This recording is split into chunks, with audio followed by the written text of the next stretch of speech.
il y a au moins 2 ministres de Pétain qui se sont fait déporter. Ce qui est parfaitement cohérent. Hein. Je veux dire, les collabos sont déportés, c'est normal. Bref. Alors ensuite, témoignage d'André Lavagne, qui a été directeur du cabinet civil du maréchal Pétain. Et qui a travaillé avec André Lavagne? Monsieur Paul Racine. Paul Racine, que j'ai rencontré alors qu'il avait 100 ans. Et on avait fait une petite vidéo sympathique avec l'agence Info Libre à l'époque. On avait organisé une séance de dédicace de Paul Racine chez un libraire ami. Et voilà, ça a permis de faire une bonne rencontre. Et alors là, je vais rendre hommage à la mémoire de Paul Racine. Je l'avais dit chez Tepa, je le répète aujourd'hui, vu que les émissions ont sauté.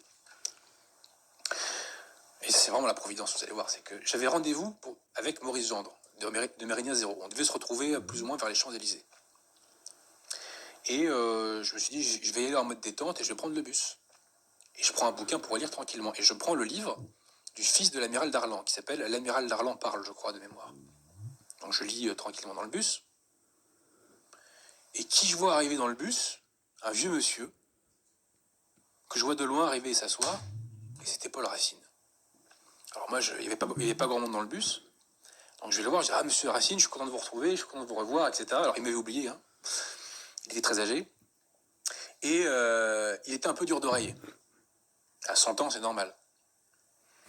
Et ce qui est rigolo, c'est que pour qu'il me situe, je lui dis, très fort, parce qu'il ne m'entendait pas, donc je lui dis, voilà, je suis un jeune avocat, je défends le maréchal Pétain et tout ça, et il ne m'entendait pas.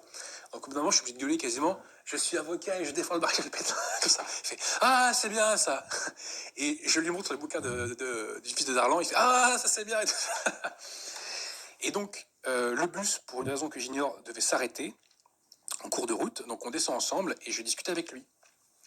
Et on parle de la France actuelle, il était très inquiet de la situation liée à cause de l'immigration, très inquiet, il me disait qu'il ne reconnaissait plus le pays dans lequel il était né, etc.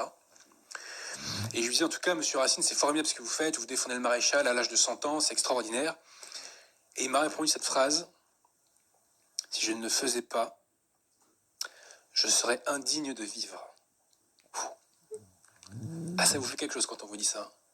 Si je ne le faisais pas, je serais indigne de vivre. Est-ce que vous comprenez ce que c'est le dévouement qu'on peut avoir pour un grand Français?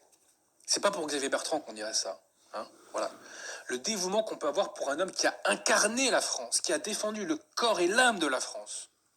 Voilà l'émotion qui étreint Paul Racine, qui était issu de la très haute bourgeoisie, qui était un industriel. Je ne vous dis pas la rue dans laquelle il habitait, mais c'était une très très belle rue qu'on trouve sur le Monopoly. Voilà. Et ben cet individu, voilà, il était admiratif, plus qu'admiratif de Pétain et de Végan. Vous tapez Paul Racine Végan aussi, je crois qu'il y a un petit montage sur YouTube. Voilà.